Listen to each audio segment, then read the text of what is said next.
Bienvenue dans Build to Grind, le podcast qui met en lumière les entrepreneurs qui osent. Euh, Aujourd'hui, on reçoit Gaëtan Redin, expert Angular, qui a transformé sa timidité en force pour devenir vraiment le formateur et le créateur de contenu sur Angular, tout en arrivant à gérer une vie de famille et un développement personnel assez pointu. Salut Gaëtan. Déjà, Salut. est-ce que tu peux te présenter en 3 mots ou 3 phrases? Ouais, alors en 3 mots ou en 3 phrases, je m'appelle Gaëtan, ça doit faire à peu près 12 ans que je fais du dev, c'est ma quatrième année de freelance. Je build Easy Angular Kit là depuis le début de l'année. Je suis papa de 2 enfants, je suis marié, je fais beaucoup de sport. Trop bien. Une vie chargée et intéressante. C'est cool. Euh, Écoute, pour commencer, faudrait qu'on réponde à la dernière question de Ronan Jaffré, qui Hmm. était quelle est l'influence que ta vie personnelle a sur ta vie professionnelle? Alors ma vie perso, moi je considère que c'est ma femme et mes enfants, et clairement c'est mes garde-fous dans la vie. C'est ceux qui me rappellent que il y a autre chose que le travail, qu'il y a une vie après le travail, en dehors du travail. Moi, ce que je kiffe, c'est quand ma femme me dit non, non, stop, t'as déjà bossé hier soir, ce soir, c'est non. Quand mon fils, mon premier, rentre de l'école et me dit viens, papa, on fait notre partie d'échecs et tout, tu vois. Voilà, moi c'est Ouais, ça, c'est mes garde-fous. trop bien, trop bien. Bel équilibre. Bon, bah super. Bah, du coup, pour rentrer un peu dans le vif du sujet, tu m'as dit du coup en off que tu étais quelqu'un d'assez timide et pourtant, ben, je vois ta tête et ta casquette régulièrement sur LinkedIn, face cam. Déjà, félicitations pour ça parce que pas tout le monde arrive à le faire. Et du coup, voilà, t'as réussi quand même à passer de une timidité un peu forte à de la création de contenu vraiment réussie, quoi. Ouais. Ouais, et alors même l'anecdote, c'est que quand j'étais salarié dans ma dernière boîte, pendant 3 ans, je pense qu'un de mes objectifs annuels, c'était presque littéralement, essaye d'être moins ours, s'il te plaît. Ok, ok. Parce que voilà, j'étais réellement comme ça. Une fois dans le travail, j'étais très accessible pour parler travail, etc. Tu vois, mais pour tout le reste autour, c'était très compliqué. J'étais pas à l'aise en société, pas à l'aise en soirée, tu vois. Hmm. Moi, une bonne console de jeu, ça m'allait très bien avec des potes, tu vois, mais au moins on était focus sur le jeu, on n'avait pas besoin de s'étaler sur le reste. Donc c'est vrai qu'aujourd'hui, ça a un peu changé. C'est vrai que c'est un truc je vais dire, qui touche un peu tous les devs parce que je pense que beaucoup de devs kiffent les jeux vidéo. Mm. Quand tu fais des jeux vidéo, t'as pas besoin de parler de ce que tu ressens, de ce que tu as vécu, comment tu te ressens vis-à-vis des autres. T'es dans Ouais, ton clairement. truc. En plus, il y a de la compète. Entre collègues, ça fait toujours plaisir. Donc, ouais, non, je comprends totalement. Il y a un truc qui, pour toi, est assez important, c'est le, justement, le fait d'être passé à ça, le fait d'être passé de je suis très timide à je crée beaucoup de contenu. T'es passé par certaines étapes parce que t'as fait quelque chose un peu pour arriver à ça. D'abord, bah, accepter qu'en fait, il y a pas de, enfin, on n'est pas obligé de rester tel qu'on est aujourd'hui. Moi, je suis quelqu'un depuis toujours qui se remet facilement en question, alors, pas quotidiennement, mais presque, tu vois, sur qu'est-ce que j'aurais pu mieux faire, etc. Et je me rendais bien compte que c'était un handicap. C'est terrible, mais on va dire que tant que j'étais salarié en prestation, c'était pas très grave. En fait, je venais, je faisais mon travail, je faisais ce qu'on me demandait, et même plus parfois, tu vois, mais ça restait du taf, donc pas un problème. Euh, mais depuis que je me suis lancé en free, en fait, malgré tout, bah, c'est devenu vital en fait, parce que sinon enfin, tu travailles pas, t'as pas de clients. Si t'es pas capable de parler, d'avoir une conversation avec des gens, c'est quand même très difficile. Et, bah, je suis passé aussi par des phases de me remettre en question. Il y a aussi le fait que je considère au niveau éducation des enfants qu'il faut, enfin, on peut pas prôner des choses qu'on ne met pas en place nous-mêmes. Moi, j'essaie de pousser mes enfants à extérioriser un maximum, tu vois, à s'exprimer. Et en fait, moi, j'étais inapte. Et donc, Hmm. une des choses que j'ai faites pour ça, c'est de voir une psy, en fait. Ok. Tu vois, parce que clairement, c'est des blocages. Enfin, c'est le genre de problèmes qui font partie de 99% de tes problèmes qui viennent de l'enfance. Et ça se résout, en fait. Ça se Hmm. travaille. C'est des exercices, en fait, à mettre en place pour bah, s'améliorer et enlever les différents blocages. Ouais. Et je considère que c'est un peu une forme de coaching, hein, finalement. Sauf que c'est quelqu'un qui est spécialisé dans le cerveau, donc c'est un peu mieux. C'est ça.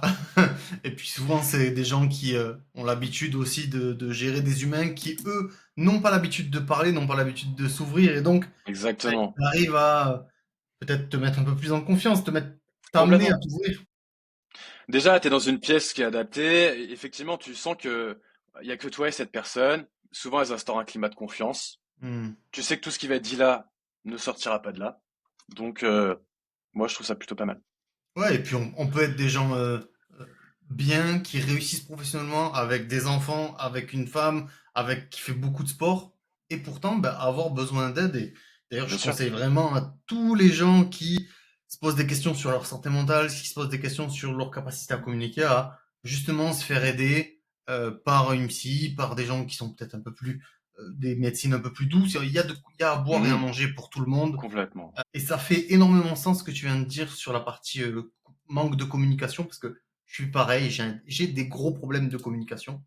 Et je pense que bah, ça vient aussi de l'enfance et de tout ça, tu vois, mais c'est le fait de dire, j'ai pas encore d'enfant et j'en aurai très certainement prochainement, mais euh, il faut que je sois apte à communiquer si je veux que mes enfants communiquent, si je veux que mes enfants aillent dans le bon sens, il faut que je sois moi aussi clean sur certaines choses. Et donc, il faut passer par ces étapes de on nettoie, on efface toutes les blessures, tout ce qui a été fait auparavant. Mais c'est sûr que ça fonctionne par mimétisme, hein. Donc, si tu le fais Hmm. pas, ils le feront pas. Ouais, clairement, clairement, clairement. Trop bien. Et du coup, bah, je suppose que tu m'as dit, t'es passé en free. T'as dû Ouais. rencontrer une problématique majeure qui est la peur de vendre, je suppose, parce que si t'as été timide à un moment donné, vendre, c'est quand même, c'est une étape, quoi. Ouais, et en même temps, c'est terrible, mais j'ai commencé entre guillemets avec la facilité. En fait, quand je me suis lancé en free, j'ai pu rester chez le même client, porté par mon ancien employeur, etc. Transition douce. Enfin, je veux dire, Ok. c'était l'avantage de se dire, ben, ça va se faire sereinement. Mais le revers de médaille, c'est que ben, il y a des termes qui me paraissaient encore inconnus, prospection, tout ça, c'était des choses que je connaissais pas.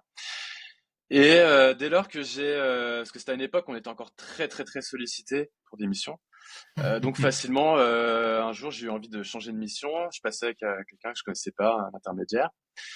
Et voilà, au bout de 3 semaines, je me suis fait sortir de mission pour des non-dits, voilà, peu importe. Manque de Et je communication suis, encore. ouais, ouais, on peut le dire comme ça, si on veut, manque de communication.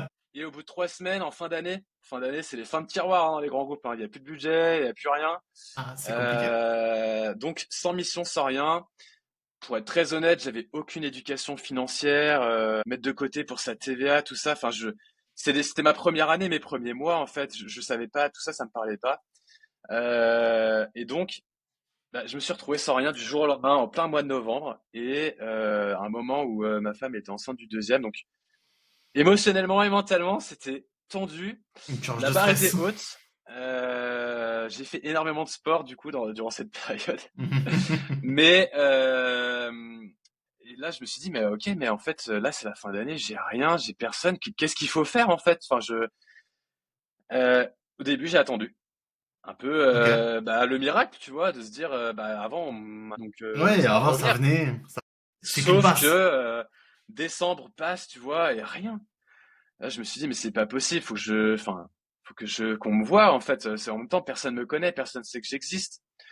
Et c'est à peu près par là que j'ai commencé à publier sur LinkedIn. Et c'est Ok. aussi par là où du coup j'ai eu d'autres intermédiaires qui m'ont contacté et ça a permis de relancer la prestation. Tu vois. Ok. Mais déjà d'avoir cette démarche de se dire bah à un moment donné il faut être visible parce que si tu ne te rends pas visible, t'existes pas, les gens enfin, ne savent pas en fait que t'es là. Ok, donc tu ferais partie de ces miraculés qui, grâce à une publication LinkedIn, ont trouvé un travail? Alors une seule, je suis pas sûr.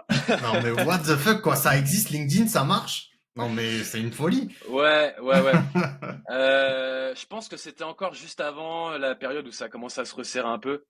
Mais effectivement, enfin, publier sur LinkedIn, ça m'a apporté quand même des opportunités, des choses, des rencontres incroyables. Donc, c'est quelque chose enfin, me paraît moi aujourd'hui inconcevable de faire ça en fait. Ouais, Euh, je, 100%. enfin, si tu veux, de toute façon. Alors, après, je considère aussi qu'il y a deux types de freelance. Tu sais, il y a les malteurs et puis il y a ceux qui font de la prestation comme moi. Donc, c'est pas forcément le même travail de prospection. Mais pour moi, LinkedIn, c'est une source inépuisable. Tout le monde est là pour du réseau pro, en fait. On est là Mm. pour ça. Donc, autant en profiter. C'est clair et on voit bien que ça fonctionne. On voit bien qu'il y a des gens qui montent des empires entiers Bien sur sûr. des profils LinkedIn et pas que des vendeurs de formation, messieurs. Je vous rassure, il y a beaucoup d'agences qui se montent sur LinkedIn. Il y a beaucoup de Mm. gens qui font de la prestation de très très haute qualité, vraiment de haute voltige. Ouais, ouais, ouais, bien Donc, sûr. ne sous-estimez pas la puissance d'un One Media Funnel, d'un tunnel où on se concentre. Ça sert à rien d'aller sur 10 000 réseaux, me faire de l'Instagram, du LinkedIn, du TikTok, du YouTube. Masteriser un endroit. Quand on commence, il faut vraiment se focus sur une plateforme. LinkedIn, X, ce que vous voulez. Après, chacun Hmm, en fonction de sa cible. Mais un réseau ouais. maîtrisé. Et après, voir s'il y a besoin d'aller ailleurs ou pas, parce que parfois ça suffit, hein. Hmm. Je le vois, je suis en train de me focus à 100% sur YouTube. Mm. Le podcast sort aussi sur Spotify, c'est pour les gens qui préfèrent Spotify, mais je me focus à 100% sur YouTube. Et je suis tellement loin d'arriver à quelque chose qui soit propre et qui soit vraiment clean. Et pourtant, ça demande un travail qui est assez conséquent. Donc, ouais, non, concentrez-vous sur un seul média. On verra pour de la diversification après, quoi. Ouais, et en même temps, il vaut mieux délivrer quelque chose qui soit pas clean que rien délivrer.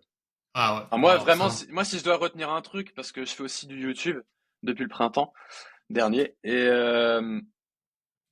en fait, ce qui compte surtout, c'est ce que tu veux délivrer comme message et apporter comme valeur.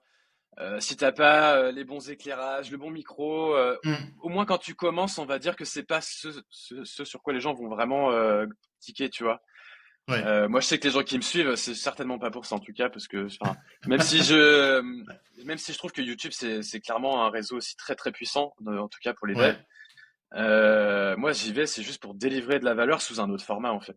totalement, totalement. Mais tu vois, quand même, pour être parti de zéro avec une Logitech qui n'est pas du tout cette caméra-là, c'est une autre caméra, mais une vieille Logitech avec laquelle je streamais en 2018 et un micro casque qui n'est pas celui-là, j'avais pas Ouais. de micro au-dessus. Enfin, je veux dire, le rendu, il est Oui, dégueulasse, oui, oui. c'est trop grave. Et donc, du coup, même si tu donnes un max de valeur, et c'est ce que j'ai fait sur ma Il y a un toute première setup minimum. vidéo. Ouais, voilà. Ma toute première vidéo, j'ai donné. Franchement, si vous allez la voir, il y a tout. Il y a tout pour trouver une mission, en fait. C'est vraiment. C'est 20 minutes que de valeur à 100%. Sauf que le schéma, il est dégueulasse. L'éclairage, il est dégueulasse. Il n'y a rien qui va. Et du coup, en fait, tu te retrouves avec. Oui, t'as de la valeur, mais que si tu sais qu'il y a de la valeur là. Parce que Hmm. sinon, tu l'aperçois pas, tu vois. Tellement c'est Ouais, ouais, ouais, gras. c'est vrai, c'est vrai. Après, souvent, le setup minimal, en fait, moi, je sais que je me sers de mon iPhone. Je trouve que la Ouais. qualité vidéo est propre. Ah, ça, c'est top, hein. Pour Et commencer, c'est magnifique. un micro portatif ou un bon casque, en fait, tu vois, avec un bon micro. Tu vois, Hmm. et après, bon, bah, ouais, il y en a, ils rajoutent des jeux d'éclairage, etc., etc. Mais pour commencer, un bon micro, un bon téléphone, c'est déjà Ouais, pas mal. c'est clair, c'est clair, c'est clair. Super. Et du coup, tu m'as dit que tu faisais beaucoup de sport. C'est quoi un peu ta relation avec le sport dans le développement personnel, tout ça? Hmm. Ben, je pense que, alors, déjà, j'ai été éduqué à faire beaucoup de sport. Moi, c'était obligatoire depuis qu'on peut faire du sport, tu vois. Ok. Natation, sport co, sport individuel, vraiment tout. Depuis que je suis, enfin, avant que je sois marié, je faisais du sport 7 jours sur 7 jours sur 7. Moi, c'était Hmm. mon lien social en fait avec les autres, hein. Alors Je suis social, bien d'accord. c'était surtout des sports de combat, donc après on dit pas ce qu'on en veut, mais Ça sur crée le du plan lien, ça perso, crée du lien. ouais. Mais en fait, on se rend pas compte, mais clairement, je pense que ça fait partie des meilleurs sports pour créer du lien, en tout cas en individuel. Ouais. Euh, Moi, c'était un rapport de gestion à la colère, aux émotions. En fait, c'est un exutoire, clairement. On est entre personnes consentantes. Ouais, ok, c'est violent, ce qu'on veut, mais c'est consenti, ça se fait selon des règles, ça se fait encadrer, etc. Voilà, et enfin, le sport, ça reste quand même un moyen de se détendre et de se défouler. C'est inconcevable de ne pas faire de sport. Donc, ouais, 7 jours sur 7, et puis là, 3 fois par semaine maintenant. Ok. C'est normal. Euh, on est obligé de se concentrer sur d'autres choses, même si Ouais. c'est bien que le sport reste une part importante de nos vies. Je le vois, il y a pas longtemps, j'ai été malade pendant une semaine et demie, un truc comme ça, un truc vraiment sale. Et j'étais vénère, hein, vraiment. J'étais pas content, quoi. Et je suis allé au sport et je me suis dit, en fait, je suis pas malade. J'ai juste pas fait de sport pendant une semaine et demie. C'est tout. Hmm. J'étais juste vénère à cause de ça. Donc, je Ouais. comprends totalement. Mais après, ouais, je pense que c'est un peu une forme de, alors, soit de drogue ou je sais pas. Moi, je sais que je suis très habitude. Faut pas trop que ça bouge. Ouais. Mais tu vois, moi, si je saute un entraînement, waouh, waouh, waouh, ça se ressent tout de suite. Mmh. Trop d'énergie, trop Euh, de tension, trop de, ah tu ouais. vois? Tout à fait, tout à fait. Salut Karim. En fait, c'est venu d'un constat très simple, c'est que donc la première année, je me suis retrouvé sans rien en fin d'année, et la deuxième année, c'était bah ok, j'ai une source de revenus, si elle s'arrête, je suis mort. Donc, il faut que je diversifie. Mais étant un peu novice quand même dans tout ça, j'ai pas su quoi faire. Du coup, finalement, j'ai tout fait. J'ai voulu faire du coaching Angular, j'ai voulu lancer un SaaS, j'ai voulu développer ma communication sur LinkedIn, tout ça en étant en prestation en 5/5e avec une femme, 2 enfants. Autant dire que j'ai fini l'année sur les genoux, crevé, j'ai pas pris de vacances quasiment de l'année. Hem, le résultat, c'est que bah, côté prestation, ça se passait plutôt bien, hein. Donc financièrement, c'était bien. Mais les accompagnements, bah, j'ai pas réussi à en vendre. Le SaaS, il est mort dans l'œuf. Je l'ai pas vendu alors que j'avais des gens intéressés. Mais qui étais-je pour vendre un SaaS, une application? Enfin, moi, je considérais que c'était pas pour moi en fait à ce moment-là. Donc je l'ai pas fait. Mais bon, le contenu sur LinkedIn, j'ai senti que ça commençait à porter ses fruits. Ok. Des gens qui m'envoyaient des MP, tu vois, pour me dire que ce que je faisais c'était cool, de me remercier pour les tips que je donnais, Angular ou autre. Et puis ça m'a permis aussi en fin d'année, d'avoir un partenariat avec une boîte qui s'appelle Detect pour accompagner des gens justement sur la partie Angular. Donc ça a mis du temps, mais sur Ok. la fin d'année, du coup, ça m'a permis de créer du lien avec cette personne pour faire ça. Donc c'était cool. Ok. Et là, malgré tout, fatigué à genoux, je me suis dit bon, je pense que l'idée de base est pas foncièrement mauvaise. Il faut que je diversifie mes revenus, mais il faut que j'arrête de faire ça n'importe comment. Du coup, je me suis dit, bon, LinkedIn, il faut que je le garde. Quoi qu'il arrive, c'est ma vitrine, c'est ce qui me permet d'exister dans le monde pro et sur le réseau. Et à côté, ce qui me fait kiffer, moi, c'est de transmettre. C'est un truc depuis toujours. J'ai toujours adoré faire ça. Et donc, je me suis dit, il faut que je me focus sur le coaching parce que c'est vraiment ce qui me tenait à cœur. Mais je sais pas vendre d'accompagnement, je sais pas faire ça, je sais pas comment on crée une offre, etc. Donc, bah, je me suis servi de LinkedIn en fait. J'ai scruté les gens, j'ai vu il y avait 3 à 4 personnes intéressantes sur le sujet. Il y en a que j'ai écarté parce que je pensais sincèrement qu'il n'y aurait pas de feeling par rapport à leur façon de s'exprimer, de parler. Il y en a, j'ai vite compris que c'était pas tout à fait ce que je recherchais. Et il restait Karim qui, pour le coup, j'étais presque sûr que le feeling allait passer. Ça avait l'air de coller parfaitement à ce que je recherchais, à savoir bah, être capable de créer une offre d'accompagnement et faire de la prospection. Et donc, bah voilà, je l'ai appelé, on a fait l'accompagnement, ça a pris plusieurs semaines. Et ça a été un investissement, mais je considère que c'est un bon investissement. Il m'a clairement ouvert des portes. Alors déjà, il m'a débloqué sur plein de trucs. Tu vois, le fait de pouvoir vendre, même si on est dev, en fait, Ah, il faut ça, arrêter c'est avec hyper important. arrêter avec les étiquettes qu'on nous colle, tu vois. N'importe qui a le droit de vendre. Enfin, il faut arrêter avec les Hmm. problèmes de légitimité. Mais après, il faut pas le faire n'importe comment. Et c'est là où j'ai compris toute la puissance d'un bon accompagnement. C'est-à-dire qu'en fait, ben, on voit que le type, il est carré, hein. Il m'a déroulé tout son truc étape par étape. Et ok, ben, en fait, tout fait sens. Et en même temps, il avait été très clair au départ, hein. Il m'a dit, je suis presque sûr que je vais rien t'apprendre. Par contre, je vais bien t'apprendre dans quel ordre on fait correctement les choses, tu vois. Hmm. Et je pense qu'effectivement, c'est là la différence entre bah, essayer de gratter seul. Peut-être que j'aurais fini seul par y arriver, mais je pense que ça m'aurait pris énormément de temps Ouais, c'est pour ce un que je dis aux gens. résultat, probablement pas au même niveau en fait. Enfin, Hmm. moi, je Tu suis vas y très arriver. content de. Ouais, Tu vas y arriver, hein, quoi qu'il arrive. Hein. Enfin, ouais, je veux dire, on fait pas décoller des fusées, les gars, faut arrêter. non, Mais par contre, ça va te prendre 6, 8, 9 mois avant d'arriver ouais, à peut-être 50% de ce que tu aurais fait en l'espace de un mois et demi. mm, Et tu as un mois et demi où vraiment tu vas avoir du mal à stabiliser ton truc. Et au bout d'un mois et demi, vraiment, tu vas arriver à une vitesse de croisière. Ton offre, elle est en place, ton business, il commence à tourner, quoi. ouais, Donc, tu carrément. payes pour gagner du temps.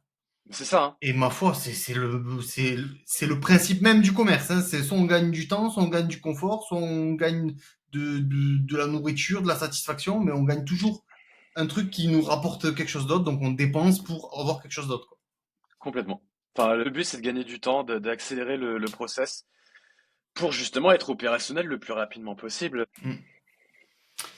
Bah écoute, trop bien. En tout cas, merci Karim d'avoir mis Gaëtan sur le droit chemin parce qu'il a pu créer Easy Angular Kit et du coup ça me fait une belle transition sur justement AngularKit et tout ça. Et Easy AngularKit est déjà la première question étant ancien développeur React. Pourquoi Angular? Alors, en fait, ce qui est rigolo, c'est que les deux, en fait, ont deux approches complètement différentes. T'en as un qui représente la flexibilité absolue, c'est React. C'est vrai. Et pour moi, c'est à la fois sa force et sa faiblesse. C'est-à-dire que, d'abord, avec React seul, tu ne fais rien d'autre que du composant. Donc, ça veut dire que tu es obligé d'installer d'autres trucs pour Tout réussir à à faire fait. une application. C'est-à-dire qu'il faut que tu te paluches, aller chercher ce qui se fait aujourd'hui, ce qui a l'air d'être maintenu, etc., à gérer ce genre de dépendance. Donc, pour des petits projets, des projets perso, je trouve ça carré. Je trouve que pour du projet entreprise, c'est dangereux. Ok. À côté de ça, c'est pas du tout structuré, le développement en React. Il n'y a pas de cadre, il n'y a rien. Et pour avoir fait un peu de React, hein, j'en ai fait un peu, et pour avoir discuté avec beaucoup de React, enfin, ils font jamais tous de la même manière en fait. Ça, c'est vrai. Ça, c'est Et vrai. donc, encore une fois, je trouve que dans un contexte d'équipe, c'est pas forcément l'approche la plus simple. Moi, je suis quelqu'un de 100%. très carré, de très structuré, même de très typé dans ma tête. Et donc, Angular, c'est pour moi, c'est vraiment la solution. Donc, ça répond pas à tous les besoins, mais moi, je bosse dans des grands groupes sur des grosses applications. Et Hmm. donc, pour moi, c'est clairement la bonne solution. C'est typé, c'est structuré, il n'y a pas moyen de. Alors, on peut toujours tout détourner, hein, il n'y a pas de sujet, Oui. mais tu vas plus facilement aller dans la même direction en fait avec un framework clé en main. Oui, tu arrives, tu as 1 million de dépendances, mais tu peux tout faire en fait sans rien installer d'autre de base. Tout est fourni Et donc avec et c'est et simplicité. ça t'évite des problèmes en fait. Ça t'évite, bah ouais, ma dépendance là, elle est plus maintenue, je fais comment? Bah là t'en as pas. Bah alors oui, bien sûr, oui, si Google arrête, on est mal. Enfin bon, après, si on commence à réfléchir comme ça, Je on pense que arrête ça tout. ira, on aura un hiver nucléaire avant ça, donc bon, ça ira. Non, après, c'était la petite pique pour la guéguerre Angular. Euh, N'hésitez pas à venir en commentaire insulter Gaëtan. Euh, non, je plaisante, faites pas ça, Vous me bordel. soutenir, ça marche aussi, hein. Donc, ok, trop bien. Et donc, du coup, euh, t'as monté Easy Angular Kit qui est pas une formation, c'est, je cherchais justement à le décrire tout à l'heure, c'est une plateforme d'éducation. Ouais, je considère que c'est une plateforme d'apprentissage parce que il y a un contenu, il y a des cours en fait de formation, mais l'idée pour moi c'était d'essayer d'enlever toute la complexité possible imaginable et que moi je suis un fervent défenseur de apprendre par la pratique. Je considère que c'est comme ça qu'on apprend le mieux, qu'on retient le mieux. Et donc pour moi c'était important de pouvoir tout mettre en place. Et donc Easy Angular Kit c'est une leçon, un exercice que tu vas pouvoir coder directement dans la plateforme et voir instantanément le résultat de ce que tu produis.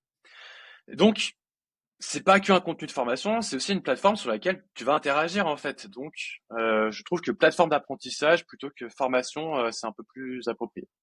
Ouais, clairement, totalement. Et puis surtout, ça a ce truc un peu novateur qu'ont pas les autres, c'est un all inclusif quoi. Tu fais tout C'est ça. dessus et c'est vachement cool quoi. Bon, super. Et, et en off, je te demandais un peu c'était quoi les chiffres de satisfaction et tu m'as fièrement répondu 100% de satisfaction. Ouais, Donc du coup, ouais, c'est terrible. déjà c'est terrible, mais terrible dans le bon sens du terme. Mais genre comment tu construis une plateforme qui fait 100% de satisfaction? Euh, Il y en a beaucoup qui vont venir te poser Euh, des questions. ah ouais. Alors, en fait, je me suis aussi mis en fait, moi, à ma place en tant que junior, comment j'aurais voulu apprendre, en fait. Et moi, j'étais un grand timide. Là, on dirait pas, mais je l'étais avant. Et demander de l'aide, c'est jamais très facile. Pour un tas de bonnes ou de mauvaises raisons. Et je voulais que. Donc j'ai créé un Discord évidemment communautaire à côté. Donc je suis accessible, il y a des gens qui me sollicitent tous les jours et c'est très bien, mais je voulais aussi laisser la possibilité à ceux qui veulent se débrouiller en fait de se débrouiller. Et donc l'idée c'était, parce que c'est aussi le résultat de certaines observations que j'ai pu faire quand je faisais du coaching, c'est que les gens, alors soit par ego, soit par peur, veulent pas forcément de demander de l'aide. Il y a aussi le truc du dev qui doit tout le temps tout apprendre tout seul dans son coin pour monter en compétences, etc. Et du coup, en termes de coaching, ça ne matche pas forcément toujours. Et donc là, l'idée, c'était de délivrer une solution. Moi, comment j'aurais voulu apprendre? J'ai pris tout de suite des early users, tu vois, que j'ai fait tester. Et Hmm. comme ça, j'avais du feedback avant même que le produit sorte. Et donc, je savais déjà que avant que le produit sorte, que le produit allait entre guillemets marcher, parce que les gens l'avaient déjà testé et des gens de tout niveau en fait, débutants, intermédiaires, seniors. Je l'ai fait tester par toutes les catégories de personnes et les retours ont été top. C'est trop bien ça parce que du coup, t'as été vraiment feedback driven, quoi. Vraiment, Ouais. tu t'es nourri un peu des feedbacks et j'espère que les gens qui sont dans mes DM LinkedIn à l'heure actuelle et qui me disent qu'ils sont en train de bosser sur des produits, mais que ne vois pas ni en parler, ni avoir des réponses utilisateurs, ni des feedbacks, j'espère que vous verrez cet épisode et que vous comprendrez que votre SaaS ne marchera jamais. En tout cas, je vous souhaite qu'il Mm. marche, mais il marchera jamais parce que vous ne vous rapprochez pas des utilisateurs et que vous ne demandez pas de feedback, les gars. Vraiment, sortez de ça, quoi. C'est vraiment hyper important. Moi, c'est pareil, c'est un peu à force d'en discuter avec ma femme et tout, tu vois, où je voyais que je me défocus. L'idée là, c'était de délivrer du contenu pédagogique.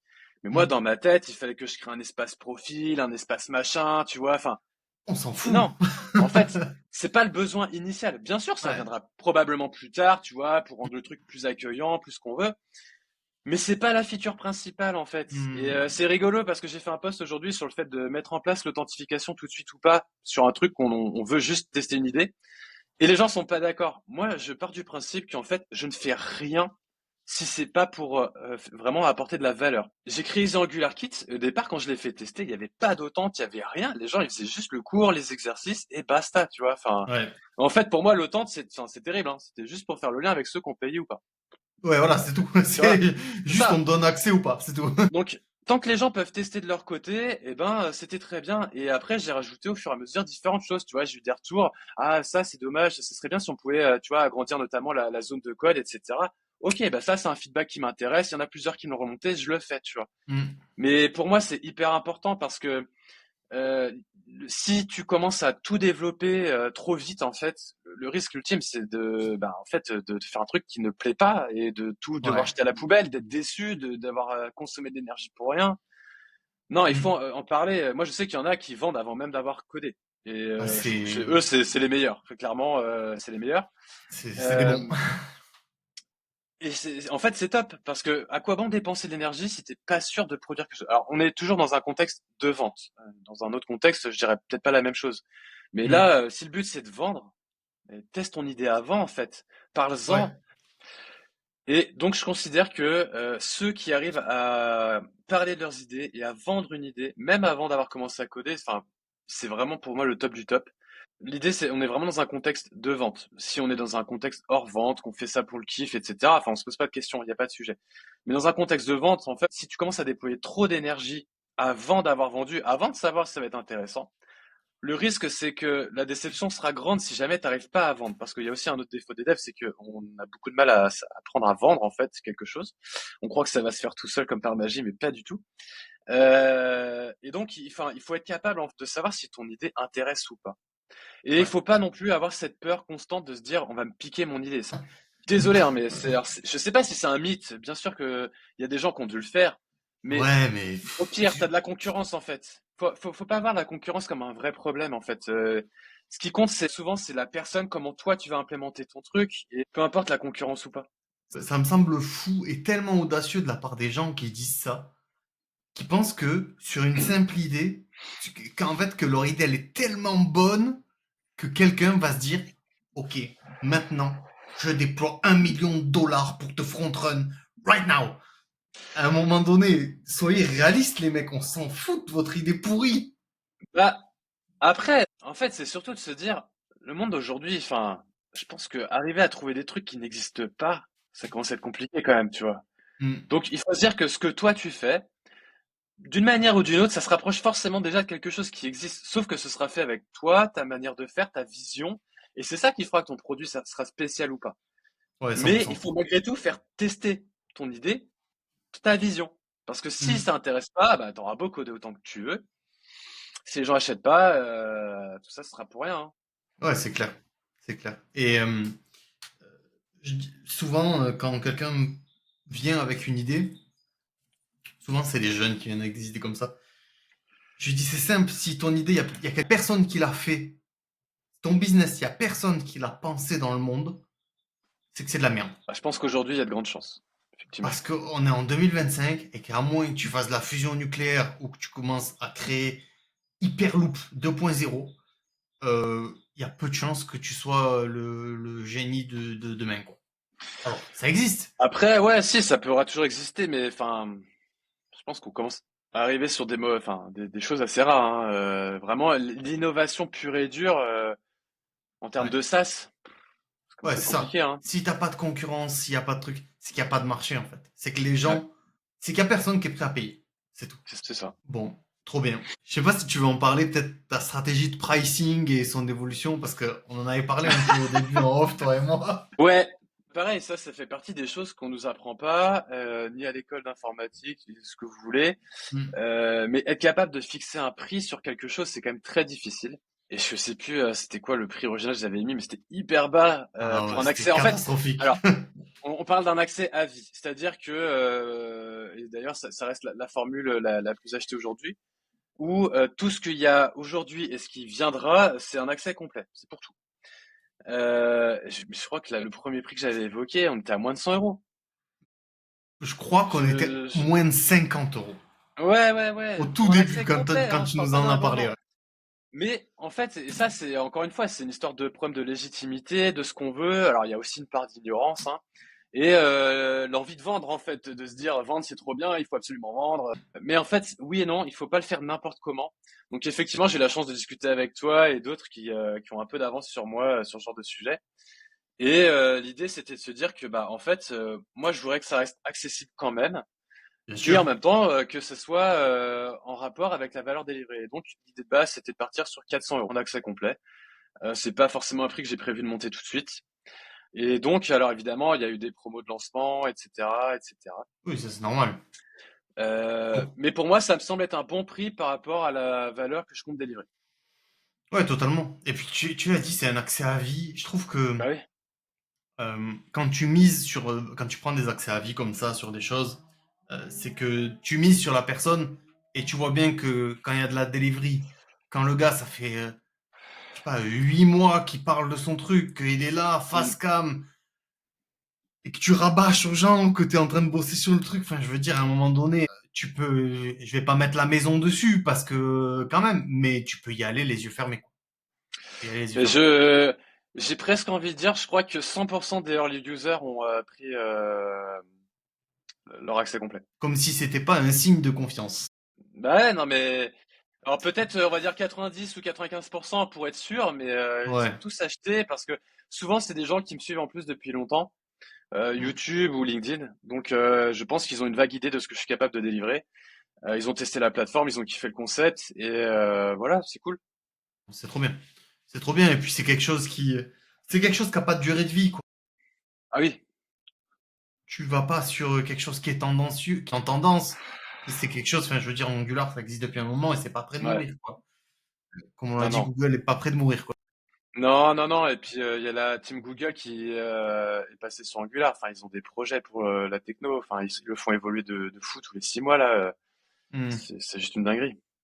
Donc, non, c'est trop bien. C'est une valeur sûre, honnêtement, si vous cherchez à évoluer sur Angular, si vous cherchez à vous spécialiser dans un des frameworks front-end qui sont un peu en vogue, il n'y en a pas 10 000, hein. On en compte trois vraiment majeurs. Hmm. Franchement, Angular reste un bon choix et c'est un mec qui a fait 8 ans de React qui vous en parle. Donc, et donc du coup, ben, Angular avec Easy Angular Kit, c'est vraiment facile de faire une transition. Ouais, C'est vraiment, je pense, une très bonne porte d'entrée. clairement. C'est ce qu'on essaie de faire. Je pense que c'est en train d'être réussi avec brio. Euh, ok. Est-ce que, j'aurais bien aimé aborder quelque chose qui est sur au niveau de la gestion du fait que tu sois en presta, Hmm. que tu vois la gestion du temps au global entre la famille, la formation, les missions, le sport. Ouais. Je suis épuisé déjà. J'ai un point de côté, rien que d'y penser. Ouais, ouais, ouais. Euh, Quand je suis arrivé en fin de ma deuxième année de freelance, en fait, donc comme j'ai dit, hein, j'ai rien abouti et je suis arrivé exténué. Donc quand j'ai choisi de prendre un accompagnement et de me dire qu'il fallait aussi que je me focus sur d'autres choses, je suis passé en 4/5e sur la prestation. Ouais, ça c'est bien ça. 4/5e parce que bah, j'ai besoin d'avoir des revenus réguliers, j'ai une famille à faire vivre, un frigo à remplir. là, mais malgré tout, il me faut du temps pour faire autre chose. Et donc, l'idée de passer en 15/5e, mon client était OK. Donc c'était parfait. Comme ça, j'ai tous mes lundis en fait où je charbonne sur tout ce qui me fait kiffer et ce que j'ai envie de faire à côté de la prestation. Ok. Ça m'évite de. Donc ça veut pas dire que je bosse plus jamais les soirs et les week-ends. Ça veut dire que je me sens pas obligé de le faire. J'ai Hmm. du temps dédié pour ça en fait. Et mentalement, bah, même si c'est pas énormément de temps, c'est ok de se dire bah ok c'est bon en fait je sais que lundi je vais pouvoir le faire. Je suis pas obligé de le faire maintenant. Là je peux faire autre chose, faire une sieste, passer un après-midi avec mon fils à regarder un dessin animé, à jouer à un jeu, tu vois. Hmm. Donc clairement ça c'est vraiment un indispensable. Et aussi parce que je vois bien que mes enfants grandissent vite et que j'ai comme tout le monde besoin de prendre des vacances. Là depuis l'année dernière, depuis septembre, j'ai convenu avec ma femme que je prenais une semaine de vacances à chaque vacances scolaires, mais juste moi tout seul avec eux pour bah, passer du temps avec eux, me reposer un petit peu aussi quand même. Mais avoir du coup du temps privilégié avec mes enfants. Alors ça veut pas dire que je les délaisse tout le reste du temps, mais pareil en fait. Du coup ça me culpabilise pas de Hmm. travailler un peu plus le soir, C'est ce tu que vois. j'allais dire, ouais. Je sais que je vais avoir du temps avec eux, c'est prévu, c'est prévu. C'est trop bien parce que du coup, euh, tu fais énormément de choses, c'est très bien organisé, et ça roule quoi. T'as le sport, les Ouais, enfants, les vacances, le 4/5e qui te permet de dégager un peu de temps, un peu de taf, un peu de temps, pardon, pour la diversification de revenus. Donc mm, mm, mm. c'est hyper cool quoi. T'es arrivé à quelque chose de vachement clean quoi. Alors j'ai une question. Alors Ouais, parce que là, je me vois flou. ouais, je sais pas ce qui s'est passé. Ah, c'est revenu. Ok, ok, nice. Chelou. C'est pas grave. Attends, du coup, je réfléchis. Organisé, cadré, ça roule. Ouais, voilà. Ouais, donc du coup, voilà, t'es quelqu'un de très organisé. Ça fait plaisir à voir de voir que que t'es un emploi du temps très chargé, t'arrives à quand même bien t'organiser. Je passe un peu du coq à l'âne, mais la diversification des revenus, comment c'est quelque chose a pop un peu dans ton esprit? Je sais que c'est quelque chose euh, que peu de freelance pratiquent et pourtant, moi, je prône ça de fou, quoi, avoir plusieurs sources de revenus. Ouais. Bah ouais, ouais. Alors je sais qu'il y en a, l'objectif c'est le million par exemple. Whatever, comment. Moi, c'est me dire que si la presta s'arrête, il faut que je puisse vivre quand même. Et donc, vu que à la fin de ma deuxième année, j'étais fatigué et tout, la première année, c'est pas bien terminé, je me suis retrouvé sans rien du jour au lendemain. En fait, enfin, pour moi, c'était une évidence de se dire que, ok, bah, une source de revenus, c'est trop dangereux, en fait. C'est pas Hmm. viable. Il faut, et accessoirement, je suis quelqu'un qui adore faire des tas de choses différentes. Là, aujourd'hui, je fais des vidéos sur YouTube, j'ai The Angular Kit, j'ai fait de l'accompagnement, je fais de la prestation, enfin, et je veux pas avoir de limite, en fait, sur ce que je veux ou pas faire. Et l'idée, alors, bah, si je peux tout monétiser, c'est bien. Ouais, Bah, voilà. L'idée, c'est de se dire que si une activité s'arrête pour une raison ou une autre, il faut que le reste tienne. c'est trop bien. Et c'est vraiment un des plus gros conseils qu'on pourrait donner aux gens, c'est vraiment de pas croire que ce qui tient actuellement tiendra jusqu'au bout. Parce qu'une relation avec un client n'est pas du tout éternelle. Et souvent, Non. quand on est dans le truc, et je me parle un petit peu à mon moi du passé, Putain, ma caméra, qu'est-ce qu'elle a? t'as plus de batterie peut-être? Ah, Ah, si, si, le téléphone, il est plein, c'est sûr. Attends, j'ai branché le Mac, mais le téléphone, il a plein de batterie. C'est chelou. Ah, je pense que c'est bon. allez. Alors là, Euh, ton toit d'avant.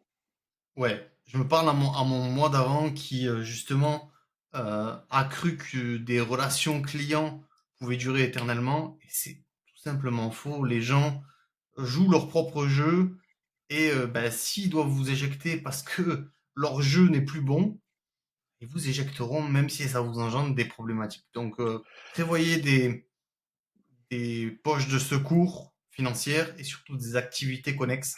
Euh, Bien sûr.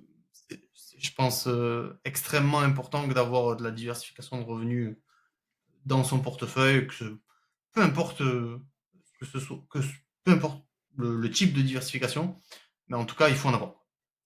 Mm, clairement. Euh, du coup, comment tu gères toute cette énergie? Nous, on veut des listes de vitamines, on veut du lait cru, On veut des techniques chamaniques de l'écru qui sort direct du pied de la vache. Non, y a pas de ça. Non, en vrai, je pense que ça va être un peu un unfair advantage. J'ai pas besoin de Je beaucoup crois de que là, il y sommeil. a plein de dents. Ouais, non, c'est la vie qui me croque en ce moment, mais non, non. En vrai, j'ai la chance de pas avoir besoin de beaucoup de sommeil et de récupérer assez vite. Je dis ça parce que là, mon deuxième, il a 2 ans, il fait toujours pas ses nuits. Autant dire que la récup, pour les gens normaux, je pense que ce serait plus compliqué. Moi, je vois bien la différence avec ma femme déjà, tu vois. Elle, elle a besoin régulièrement de faire des siestes. Moi, Ouais, ça va, tu vois, je peux tenir ok. en fait. Ah bon, il s'avère que je fais moins de sport qu'avant. Bon, même si je fais toujours 3 séances par semaine, c'est quand même moins énergivore que quand j'en faisais 7. Et je sais pas, en fait, je pense que le fait d'être motivé par ce qu'on fait, Hmm. moi, je suis heureux de me lever le matin pour taffer, tu vois. Moi, je Ouais. suis la team dimanche soir. Putain, trop bien, demain c'est lundi, quoi. Là, je sors d'une semaine de vacances avec mes enfants. J'ai passé une bonne semaine. On s'est bien amusé. J'étais content de reprendre le taf aujourd'hui, tu vois. Parce que tu kiffes. Ça Mais parce que je t'anime. kiffe ce que je fais. Bah ouais. C'est ça, en fait. Si ce que tu fais, si tu aimes vraiment ce que tu fais, bien sûr, ce sera toujours plus facile si tu dors bien, que tu te reposes bien, ce que tu veux. Mais ça restera quand même faisable dans toutes les conditions, en fait. Ouais. Ouais, je suis d'accord. Je suis d'accord. Et c'est quelque chose que j'ai découvert il y a pas si longtemps que ça, parce que avant, même si j'étais freelance, j'avais du mal un peu à kiffer ce que je faisais. J'avais toujours l'impression de travailler pour quelqu'un. Depuis que je suis 100% concentré sur mon business et que je suis mon seul patron et que je gère tout, en fait, t'as plus ce truc de d'anxiété, de flemme. Ouais, tu fais les Ouais. choses parce qu'il faut les faire et parce que de toute façon, c'est ton bise et Ouais, je on y suis va, assez quoi. d'accord. Je pense que le fait de faire les choses pour soi, enfin, ça change beaucoup de choses dans ton mindset. En fait, soit ça devient vital pour toi et en fait, tu te poses pas de questions, tu le fais. Mm. Soit ça l'est pas et tu te dis, ok, bah, je ferai ça plus tard. Mais dans tous les cas, enfin, tu choisis en fait. Et je crois que c'est là où freelance, en fait, tout le monde n'est pas d'accord sur la notion de liberté. Mais en fait, tu choisis tes contraintes. Si tu as envie, besoin de travailler beaucoup, et bah, tu travailles beaucoup. Et puis, si t'as pas envie, besoin, bah, enfin, C'est ça. chacun est libre en fait de se gérer comme il l'entend. C'est ça. J'avais beaucoup de gens qui avaient peur, des gens de mon entourage qui avaient peur quand je me suis lancé en freelance. Surtout quand j'étais en freelance full remote pendant le Covid. Autant te dire que la situation était un peu tendue. Mais, mais honnêtement, avec du recul, jamais tu me refous dans un open space. Jamais tu me remets Ouais, dans un open space avec des gens qui mâchent leur chewing-gum à côté de ma tête quand je suis en train de coder et qui me dit non, mais là, peut-être qu'on peut optimiser ça. Vous voulez vraiment qu'on finisse avec des problèmes là? Là, ça va mal se terminer là. ouais. Alors moi, je suis pas team pro full remote. Ok, Moi, du coup, moi, j'aime bien justement ce côté hybride. Alors moi, j'aime bien l'hybride intelligent. Donc, ok, c'est-à-dire que là, par exemple, avec mon client principal, on convient que une fois par semaine, tu vois, c'est le jour d'équipe, et donc on se d'accord. voit un jour dans la semaine. Ok, c'est cool Et ça. moi, je pars du principe après que bah, s'il y a vraiment besoin, pour de bonnes raisons, qu'on se voit en plus, on se verra en plus, tu vois. Après, pour le reste, s'il n'y a pas besoin, on se voit pas, tu vois. Moi, je sais que sans ce casque, l'open space, j'y survivrais pas. Enfin, ou alors j'y Ouais, viendrais, mais je serais pas productif en fait.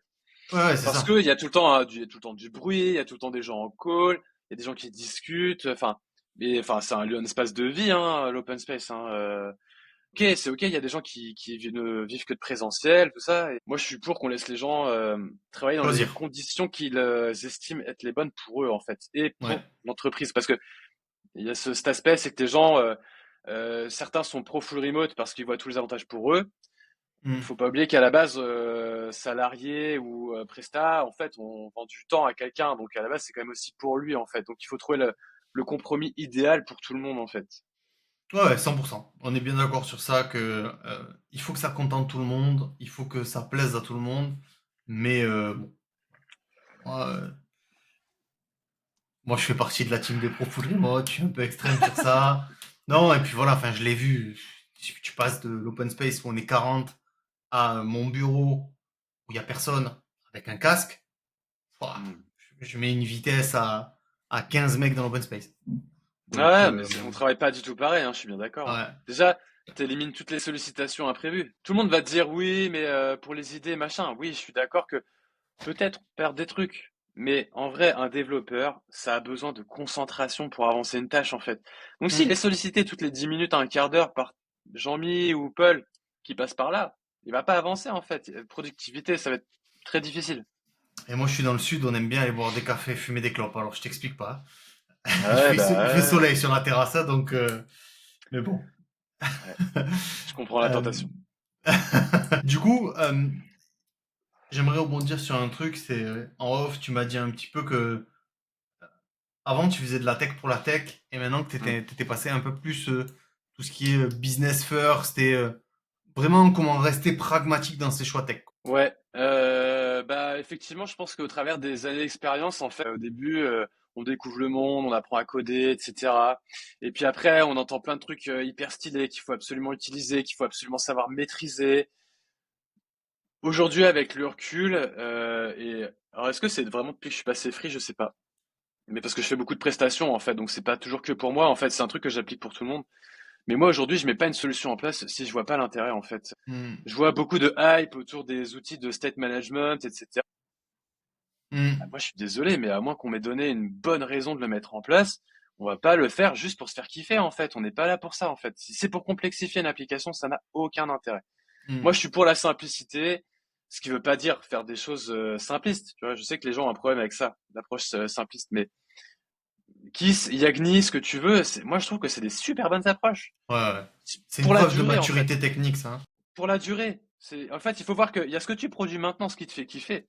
Mais dans 6 mois, quand tu vas devoir revenir dessus pour corriger, maintenir, Tu vas être dégoûté.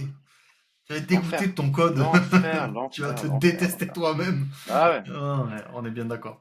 Ça me fait penser à l'époque où Redux était vachement en vogue et tout le monde foutait du Redux à droite à gauche sur n'importe quel Hmm. projet React. Il y avait trois states à gérer, on se retrouvait avec un Redux. Calmez-vous les gars. Bah ouais. Vraiment, on se calme. Pas besoin de se chauffer pour quoi que ce soit. Ouais, moi, j'ai vu ce genre d'outil pour des parcours de souscription d'assurance. Bah, excusez-moi, mais enfin, en fait, on sait même pas qui est là. Donc, enfin, pardon, hein, mais C'est pas forcément nécessaire les gars. non, je crois pas. Une différence un peu majeure entre vraiment la tech et l'accompagnement slash l'éducation, tu vois. Qu'est-ce que tu préfères faire et comment un peu tu vois ces deux mondes qui sont proches mais à la fois sont assez éloignés? Alors, moi, ce que j'aime, c'est transmettre, mais comme avec dans mon approche avec les AngularKit, tu vois, il y a un tas de choses. Tu vois, le framework Angular, par exemple, c'est tout ce qu'on lui reproche. Il y a énormément de choses à apprendre. Il y a un aspect technique qui est colossal. Mais en fait, t'as pas besoin de tout savoir utiliser pour développer une application. La plupart des applications ne nécessitent pas tout, tu vois. Moi, j'ai beaucoup bossé sur des applications internes d'entreprise. T'as pas besoin de SSR, par exemple, tu vois. Pourquoi tu vas apprendre le Hmm. SSR, du coup? Ne Ouais, l'apprends ça n'a pas, en aucun fait. sens. Tu vois? Et donc, il y a une part de technique sur ton temps à toi, ce que tu veux, ou sur du, parce que je sais qu'il y a aussi des boîtes qui te donnent du temps pour t'auto-former, ça c'est cool. Apprends ce que tu as envie d'apprendre. Mais dans toi, ton usage quotidien de ton projet, en fait, apprends uniquement ce qui va te servir. Alors après, il faut aussi avoir un peu de culture. C'est-à-dire que, bien sûr, tu n'es pas obligé de savoir utiliser tous les state managers du monde, mais il faut savoir que ça existe. Il faut savoir Ouais. quand s'en servir, quand tu peux en avoir besoin. Tu vois? Donc, je pense que se documenter, se renseigner et avoir des gens qui sont capables de te dire quand tu as un problème, bah tiens, moi à ta place, j'aurais fait ça comme ça. Et c'est pour ça que le code review aussi, c'est quelque chose que je considère de cool. C'est que ben même des gens très seniors en fait peuvent apprendre des choses, apprendre des nouvelles approches, nouvelles Hmm. façons de faire, tu vois, qui n'auraient pas forcément pu penser autrement. La code review, déjà, c'est une pratique qui a mis du temps à arriver, je trouve. Je trouve qu'elle a été, enfin, en tout cas, moi, dans ma carrière, elle est arrivée tard. Parce que, euh, parce que peut-être j'étais dans des grosses boîtes, parce que j'étais à l'ancienne et que ça se faisait pas. Et quand je suis tombé sur quelqu'un qui, je me rappellerai toujours, j'étais sur un projet Web3 et le mec, il venait de chez Conto. Donc, Hmm. Conto, grosse équipe de dev, ils sont 200, un truc comme ça. Enfin, c'est vraiment solide, tu vois. Il est arrivé avec des bonnes pratiques de fou et il m'a enseigné un peu la code review un peu à l'état de l'art, tu vois, à la japonaise. Et putain, j'ai pris une claque monumentale de la bienfaisance, de vraiment propre avec Hmm.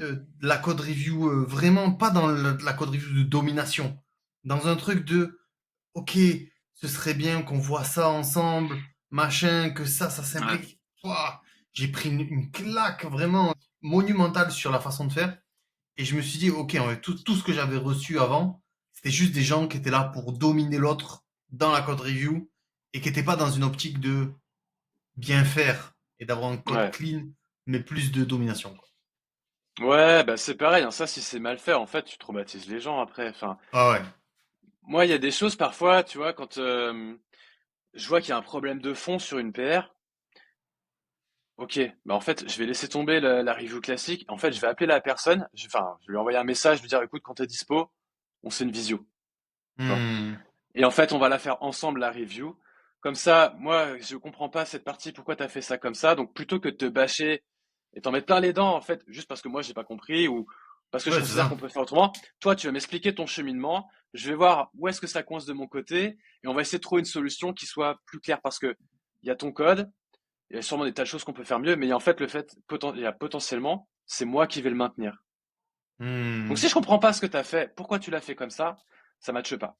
Ouais, bien Mais il sûr. y a des gens en fait qui vont arriver et dire non mais ça c'est de la merde, c'est pas comme ça qu'on fait, patati Ouais, ça, patata. c'est les pires, ça. Bah non. Hmm, hmm. Moi même j'aime bien dire aux gens putain ça c'est trop bien, j'ai appris un truc. Je le mets en fait en review, tu vois. Clairement. Les gens ils sont trop saucés après, mais en fait il faut aussi dire ce qui est cool, tu vois, quand les gens ils ont Hmm. bien fait quelque chose ou suggérer juste des changements, tu vois. Ça moi j'aurais proposé ça comme ça parce que ça. Et libre après à la personne, tu vois. Enfin on n'en est pas. Le but c'est pas d'imposer un style particulier de dev aux gens. Il faut pas effectivement d'être dans la domination comme tu le décrivais tout à l'heure. Ah ouais, non, pour moi, c'est vraiment, c'était une des meilleures expériences de code review et je me suis rendu compte Hmm. de comment est-ce que je m'étais fait rouler dessus auparavant par des mauvaises personnes. J'aimerais bien qu'on aille sur un sujet qui m'a un peu surpris quand on a discuté.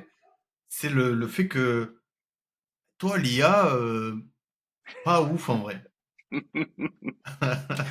ouais, ouais, non, ça va en faire Dans bondir. la marmite, hein. Allez. Alors, moi, je vois beaucoup de posts ultra alarmistes en ce moment sur LinkedIn. Je considère que c'est du Flamby puissance 10 000. Je pense qu'on a encore le temps de voir venir. Et moi, alors, je trouve pas, j'ai dit comme ça, c'est vrai. Euh, En fait, j'ai pas l'effet waouh qu'on pourrait imaginer. Je pense qu'aujourd'hui, si tu maîtrises pas le prompt, en fait, enfin, t'arriveras pas à produire quelque chose de miraculeux, en fait. Donc, moi, l'IA, ce sera ouf à partir du moment où je pourrais lui discuter comme un être humain, en fait. Là, il y aura un effet waouh béton. Mais clairement, aujourd'hui, on n'en est pas là. Ok. Aujourd'hui, on n'est pas là. Il faut choisir ses mots avec soin. Il faut être extrêmement précis. Et en même temps, c'est pas déconnant, hein. L'IA ne lit pas dans les pensées. Donc, c'est normal. Mais moi, je me sers de l'IA au quotidien et je suis très content de l'usage que j'en ai. Mais j'ai pas l'effet waouh que certains vendent sur les réseaux, tu vois. Hmm. Enfin, je pense que c'est comme les voitures volantes, hein, on n'y est pas encore, tu vois. Je pense il peut y avoir des effets waouh. Déjà, il peut y avoir des effets waouh chez les non-tech. Mm. Ça, ça marche beaucoup. Ouais, bien Tu, sûr.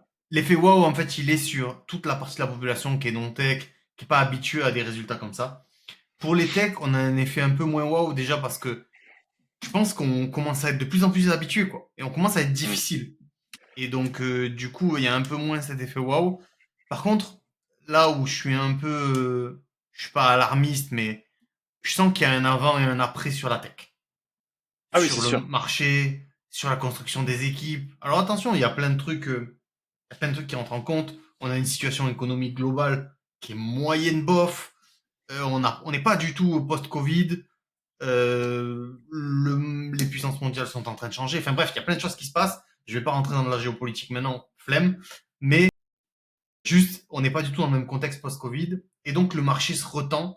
Et j'arrive pas à comprendre si c'est, peut-être tu n'as pas la réponse, hein, mais peut-être tu as un avis, mais c'est, est-ce que ça vient d'une construction économique globale qui est un peu miteuse, ou est-ce que ça vient de l'IA? Le fait Alors, qu'on passe d'équipes où on est 20 à des équipes où on est 5. Tu vois, on était 20 on était 20, il y avait 10 juniors, 8 seniors et 2 chefs de projet PO.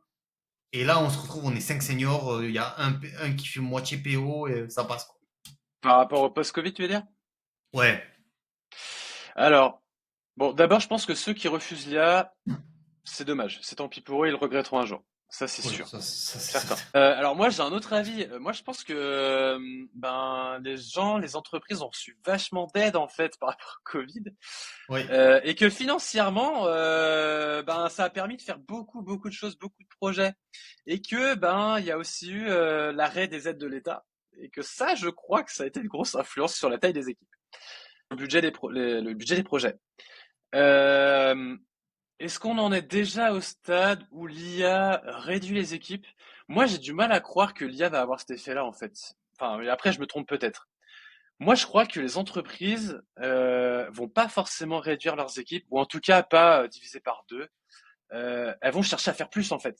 Le principe d'entreprise, globalement, c'est toujours plus, plus vite. Mhm. Donc, ok, elle aura moins de charges en divisant son équipe par deux avec l'IA. Mais est-ce qu'elle produira plus vite qu'avant? Je sais pas. Et je crois que pour rester concurrentiel, l'idée de base, c'est quand même de délivrer au mieux, le plus vite possible, tu vois. Donc, je sais pas si c'est vraiment un impact de l'IA. Moi, je vois pas mal de boîtes, des grands groupes où l'IA n'est pas encore ultra présente non plus, hein. Ouais, bien sûr. Problème de sécurité, RGPD, ce qu'on veut. Donc, moi, je pense que le problème aujourd'hui, peut-être en partie l'IA, mais peut-être pas autant qu'on aimerait le croire. D'accord. Ok. J'avoue que j'ai pas encore d'avis sur ça. En tout cas, je vois bien que tu montes un projet où là, on aurait dû être trois à la base. Je peux me démerder solo. Tu vois? Je peux me débrouiller solo. Hmm. Je peux arriver à quelque chose solo. Et donc, je me dis, ça se répercute aussi sur les grandes entreprises. Si des petits projets internes où on aurait dû être sept huit, bah, en fait, tu prends deux mecs, allez, trois pour en avoir un au product et ça roule, quoi. Ouais, mais tu vois, après, alors moi, je suis pas trop dans l'actualité, de tout ça. Mais bon, globalement, j'ai cru comprendre qu'on avait quand même un gros souci politique sur les sujets de finance, qu'il y a pas mal de choses qui bougeaient pas trop pendant longtemps et que ça provoque pas mal d'incertitudes aussi. Oui, oui, bien Et sûr. donc, les entreprises sont plutôt dans la prévoyance et de se dire, bon, ok, là, on va faire gaffe, on sait pas ce qui nous pend au nez. Là, j'ai cru entendre plusieurs personnes dire qu'ils sentaient que le marché se relançait. Donc, c'est cool, c'est le Ouais, cas. ouais. Après, clairement, non, il y a un train à pas rater, il faut s'y mettre, hein. Waouh, effet waouh ou pas, il faut. Moi, je m'en sers, hein. Je dis que j'ai pas un effet waouh, hein, mais je m'en sers au quotidien, hein, et je suis content, hein. Ouais, non, bien sûr. Mais ça, je me doute bien. On est obligé en tant que tech de s'en servir, encore plus en tant que créateur de contenu. Enfin, je veux dire, euh, tu fais un brief, tu fais une landing page, tu fais n'importe quoi. Ça Ouais, t'aide pour tout, pour le bien copy, pour sûr. la création d'idées, pour tout. Donc, non, on est bien d'accord que je t'ai un peu jeté dans la marmite en disant que c'était pas ouf, mais je sais bien que tu l'utilises. Mais en plus, je suis totalement aligné avec toi sur le fait que on est loin de Terminator, quoi. On est très Ouais, loin, ouais, quoi. ouais, je pense. Donc on peut chill encore un petit peu. De toute façon, tant que le client est pas capable d'exprimer clairement ce qu'il veut, on est chill de fou. Et puis, je pense qu'il y a aussi un problème dans beaucoup d'entreprises, en fait. Il y a tellement de personnes, de briques entre celui qui a l'idée et le besoin et celui qui Hmm. exécute. Ouais. Ouais, laisse tomber, hein. Ouais, Oui, effectivement, on ça- est tranquille, hein. c'est clair. C'est clair, c'est clair. Euh, pour passer sur un truc un peu plus peut-être factuel entre guillemets, c'est quoi pour toi le rôle de LinkedIn dans le développement de tes activités, de peut-être même de ta vie, j'en sais rien, tu vois. Comment est-ce que tu perçois LinkedIn? Comment est-ce que... Alors, moi, je considère que LinkedIn, c'est ma vitrine. C'est mon reflet sur le réseau pro. Et d'ailleurs, ça m'a fait hyper plaisir. C'était l'année dernière. J'avais organisé un dîner, tu vois, comme ça, à l'arrache, sur LinkedIn, avec un sondage. Et on avait fait ça avec deux juniors et un autre un peu plus senior comme moi, que je connaissais bien. Et les deux juniors m'avaient jamais vu en vrai. Ok, Et ils m'ont dit, putain, t'es comme sur LinkedIn, en fait. Et tu vois, ça, je trouve ça c'est hyper grave bien. important. Pour moi, Bien sûr. c'est la base, tu vois. Moi, j'avoue que quand je vois quelqu'un sur LinkedIn et que je fais une visio avec lui après, de me rendre compte que c'est pas la même personne. Alors, ok, il y a les lignes éditoriales, il y a ce qu'on veut, mais ça fait un truc bizarre quand même, tu vois. Je Hmm. trouve ça un peu triste. Alors, ok, peut-être que ça me fermera des portes parce que effectivement, je suis très moi-même et que tu vois, je m'en fous, je porte une casquette, etc. Quand je parle, je tourne pas ma langue cette fois pour mesurer les. Enfin, moi, je m'en Ça, fous c'est en clair. fait un peu, tu vois. Euh, mais ça fait aussi un filtre en fait par rapport Bah, avec les bien gens sûr. avec qui j'ai envie de travailler, etc. Mais pour moi, c'est ouais, c'est ma vitrine et il faut que ce soit mon reflet. Donc, on le voit bien, hein, je parle de tout et de rien parce qu'en fait, moi, il y a tout et rien qui m'intéresse. Euh, voilà, chacun sa méthode, chacun son approche, mais Et j'ai l'impression, en tout cas, c'est ce que je conseille aux gens que j'accompagne, c'est juste soyez qui vous êtes. Soyez pas, vous me mettez pas dans hmm, un rôle de. ouais, Alors oui, je fais de la muscu, j'aurais pu arriver en débardeur là au podcast, ça aurait fait tâche un peu. Alors que la petite chemise, bon, des fois elle est pas très repassée, mais en tout cas la petite chemise ça passe mieux quand même parce que si j'arrive en gros Marcel, parce que oui on est dans le sud, donc en gros Marcel ça va faire bizarre. Alors oui, le mec il se la joue machin, non, c'est juste que je suis qui je suis, c'est-à-dire que je viens pour un podcast, c'est moi qui anime le truc, je mets le niveau à un certain standing pour que tout le monde soit à l'aise et que ça passe bien. Mais ça n'empêche pas que j'ai un franc-parler, que des fois je dis souvent des gros mots, que je raconte des conneries à longueur de journée en privé et que je vanne sur LinkedIn ce qui m'emmerde dans les commentaires. Donc, ouais. et je trouve que c'est tellement, ce serait tellement faux que je sois un peu cupincé et que toi aussi, tu vois, qu'on soit cupincé sur LinkedIn et que tu arrives en call avec moi et c'est open bar et on est en train de boire des coups, tu vois. Donc, je pense qu'il faut rester authentique. Ouais, et c'est pareil. Alors je sais pas si c'est assimilable ou pas, mais ça me fait penser un peu aux gens, tu sais, qui suivent beaucoup de personnes qui ont beaucoup d'avance en termes de business, tu vois, et qui essayent de faire pareil Ah et que putain, ça marche pas. Et moi oui. je suis là, mais alors moi j'écoute beaucoup de podcasts, pareil, je regarde des vidéos sur YouTube un peu, mais j'essaie jamais de m'approprier ce qu'ils font en fait. Je note dans ma tête, tu vois, Mm, ok, dans telle situation, mais en fait, si je suis pas dans la même situation, dans le même contexte qu'eux, eux, ils ont des années-lumière d'avance, tu vois, sur nous. mm. Ce que eux font, ça marche pas pour nous en fait. Et ça, il y a aussi ce décalage. Il faut faire attention à ce qu'on entend, à ce qu'on voit sur les réseaux pour essayer de se rapproprier le contexte de la personne qui le dit aussi, tu vois. C'est pas Ouais, à toujours facile, 100%. mais il faut faire attention à ça, hein. Ceux qui sont déjà au million, en fait, t'as pas les mêmes problèmes que eux. Il y a quelqu'un que j'accompagne qui m'a envoyé l'article d'un mec qui dit euh, ça sert à rien d'aller commenter et liker chez les gens. Tu sais, le fait de créer de la réciprocité parce que au final, tu perds du temps. En gros, il bâche un peu le fait que les gens se donnent de la force entre eux, vont liker régulièrement chez les mêmes personnes parce que bah, ils aiment les contenus et surtout, ça crée du lien entre les gens. Et en fait, ce mec, il dit ça. Ouais, mais il a 27 000 followers sur LinkedIn. Bien sûr qu'il n'est pas obligé d'aller liker chez les gens. Bah ouais. Mais t'as 400 followers, tu t'attends à quoi? À ce que tout le monde tombe sur ton profil comme ça, en mode ouais. Donc, Oh, ouais, mais après, je pense qu'il y a aussi une histoire de mindset derrière ça, tu vois. Enfin, moi, il y a des gens que, alors, il y a des gens que j'aime beaucoup. Euh, je vais pas forcément réagir à tous leurs posts, en fait, parce que soit je suis pas d'accord ou peu importe, tu vois. Mais oui, ça, par bien contre, sûr. je trouve ça important de soutenir les copains, en fait. 100%. Alors, est-ce que c'est le côté entrepreneur un peu qui fait ça, tu vois? Sûrement, en fait, de se dire, bah, moi, bien sûr, j'aimerais bien qu'on m'apporte un peu de force. Bon, je le fais pas que pour ça, tu vois, je le fais aussi parce que ça me fait plaisir. Mais il y a effectivement, alors de là à dire que c'est pour un truc de réciprocité, je pense que c'est un truc qui se fait un peu naturellement, en fait. Ouais, totalement. T'aimes les Mais, gens, euh, t'aimes ce qu'ils font, du mais coup, oui, voilà. tu crées du lien avec eux, quoi. Et carrément, carrément. Mais il Je faut se pense, bon, alors de forcer. là à pas le faire, moi aussi, je pense qu'il faut le faire, enfin, il faut le faire avec les gens qui t'intéressent, en fait. Il faut pas le Ouais, faire pour voilà. le faire. Ouais, non, bien sûr. Et puis, il y a des gens avec qui ça sert à rien de le faire, ça sert à rien d'aller connecter avec Beyoncé, elle va pas te donner de la force, hein, rien à cirer. Tu peux essayer, mais il va falloir être patient, quoi. Bon courage, hein. Mais voilà, non, mais en fait, tout ça pour dire que je trouve que les conseils qu'on donne, faut pas oublier qui les donne, dans quel contexte. Et, euh, et ça sert à rien de se calquer sur des schémas de personnes qui sont au niveau 10 alors que vous êtes au niveau 1. Ouais, c'est clair. Donc voilà, bon bah super, écoute, c'est hyper cool. Moi aussi, je pense que LinkedIn a une place très importante dans le business, surtout là, depuis 2-3 ans, je trouve que vraiment c'est en train d'exploser. Et on le voit, j'avais étudié les chiffres l'année dernière. C'est vraiment exponentiel le nombre de personnes qui arrivent sur LinkedIn, le nombre de personnes qui sont actives sur LinkedIn Hmm. et le nombre de business qui se fait autour de ça. C'est trop bien, c'est trop bien.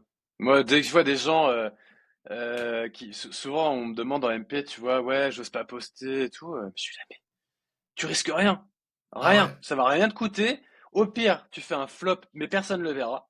c'est Et en exactement ce que je vrai, dis. c'est le premier post qui va te paraître difficile jusqu'au moment où tu appuies sur publier. Mais une fois que c'est publié, c'est publié. Et Et après, il se passe il faut bien rien. se dire que t'es pas obligé de parler de tout et n'importe quoi comme tout le monde en fait. Tu parles de ce qui toi t'intéresse, te fait envie. Tu vas créer une audience en fonction de ça. Et c'est ça en fait qui va être important pour toi par rapport à où tu veux aller. Moi, je Mm. parle beaucoup d'Angular parce que je suis passionné, que j'ai Easy Angular Kit, que je fais de l'accompagnement. Mais je parle pas que de ça parce que j'ai d'autres choses qui me font kiffer et que des fois j'ai aussi juste envie de faire des blagues un peu comme à la machine à café quoi. Ouais, c'est clair. Non, mais c'est clair. Encore une fois, il faut rester authentique, parler de ce qu'on aime, être vrai.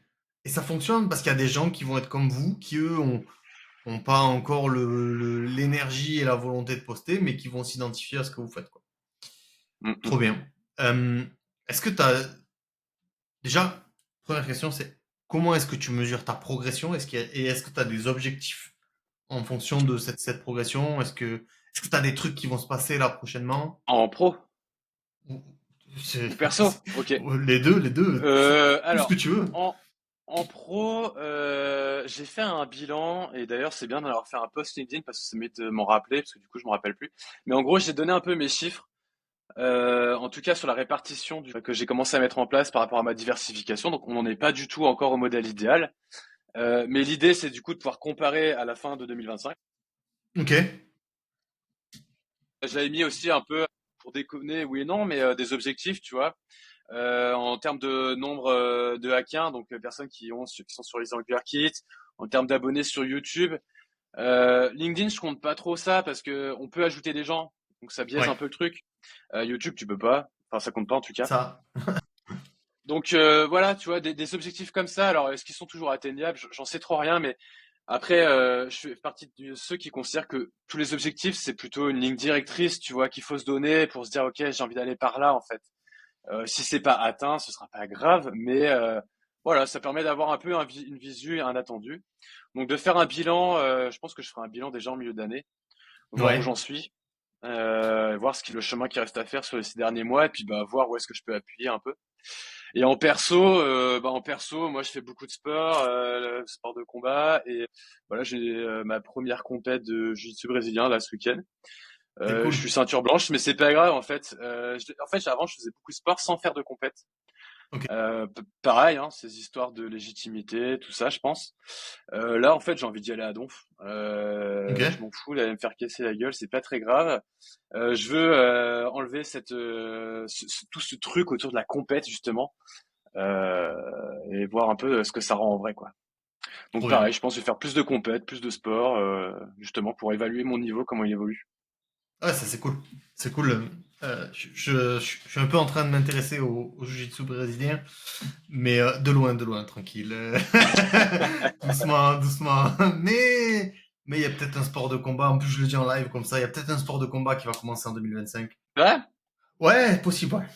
Ouais, j'ai fait Ah. 8 ou 9 ans de judo, donc voilà, il y a quand même des bases, mais c'était il y a longtemps. Donc Ouais, mais ça revient vite, ça revient vite. Moi, j'ai fait du ouais, MMA avant d'avoir mes enfants et franchement, ça revient vite. mais je suis en train de me tâter MMA, je sais pas encore. Bah, on en reparlera si tu veux, ref. On en reparle, ça gamberge dans ma tête. Euh, mais ok, et donc du coup, ouais, je trouve ça, pour revenir à ça, je trouve ça super bien le fait que tu fasses tu fasses des bilans au milieu enfin, que tu fasses un bilan, que tu sois capable de faire un bilan de répartition. C'est vraiment un truc d'entrepreneur de ouf, ça. Être capable de se dire, ok, on compte les points là.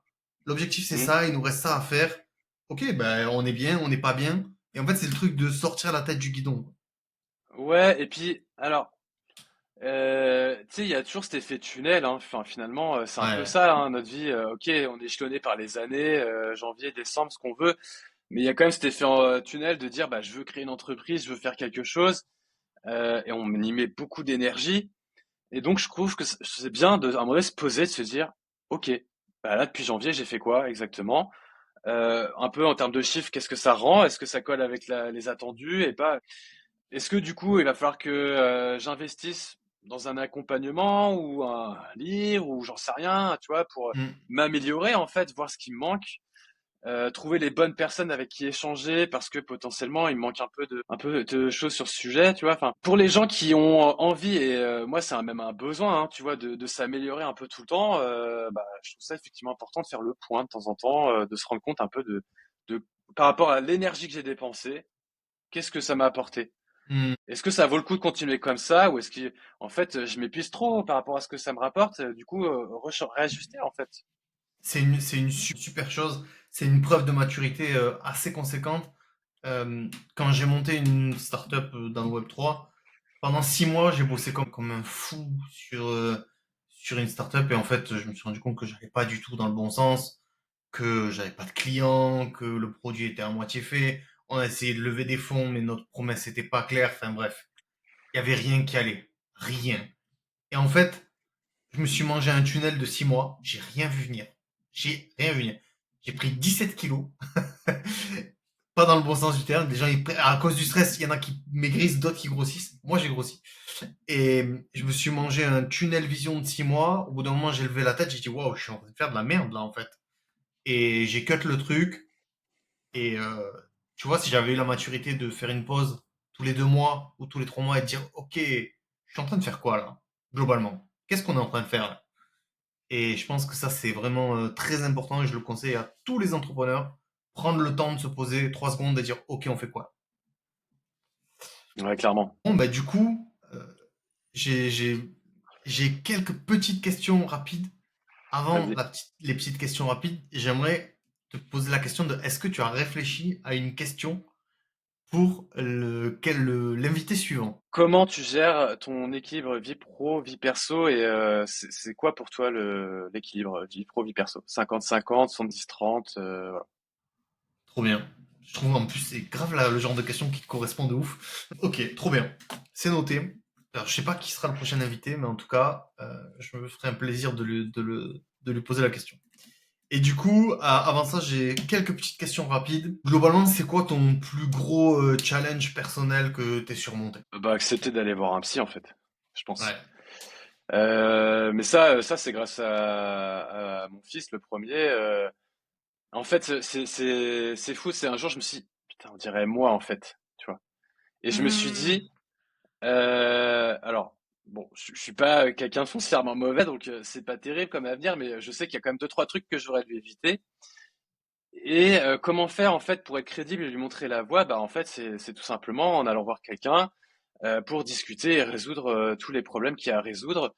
Et moi-même être capable de le guider sur cette voie-là, tu vois, de lui Hmm. dire, parce que c'est facile de dire à quelqu'un, bah vas-y, exprime-toi, extériorise, mais ça manque un peu de clés, un peu de, tu vois. Donc en ayant parlé avec quelqu'un dont c'est le métier, bah du coup ça me permet d'avoir des pistes, etc. Justement pour l'aider au mieux, quoi. Trop bien. Tu t'es dit, vas-y, je fais le travail. Comme ça, quand je vais pouvoir lui enseigner quelque chose, je serai clean de mon côté et je pourrai lui enseigner les bonnes choses au bon moment. Bah clean, je sais pas, je crois qu'il y a quand même encore deux trois trucs à résorber, tu vois. Mais de se dire, bah en fait, ne serait-ce que d'avoir eu la démarche de le faire, Ouais, ça permet d'être un minimum crédible en fait, tu vois. bien sûr. Parce qu'après il y a des choses plus ou moins longues à résoudre, etc. Enfin, peu importe, mais l'idée c'est de dire, bah tu vois, moi à ta place, enfin moi en ayant été dans ta situation à ce moment-là, eh ben j'ai essayé de faire ça, ça m'a aidé Hmm. de telle manière, etc. Tu vois. Oui, parce qu'en plus, tu sais que dans les phases de l'enfance à l'adolescence, il y a toujours des moments de doute, il y a des moments Ah là où là. tu... M'en parle pas.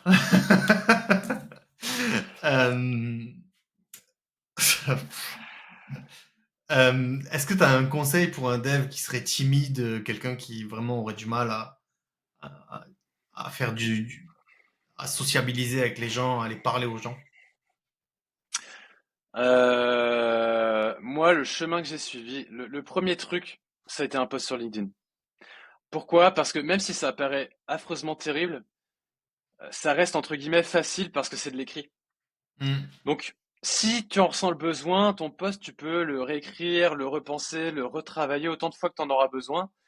On va dire que c'est plus simple que de se jeter directement dans l'eau et de faire une conférence. Oui. Après, je pense que ça a été de faire un live coding en petit comité, tu vois, Ah, avec c'est bien 3 à ça. 4 personnes.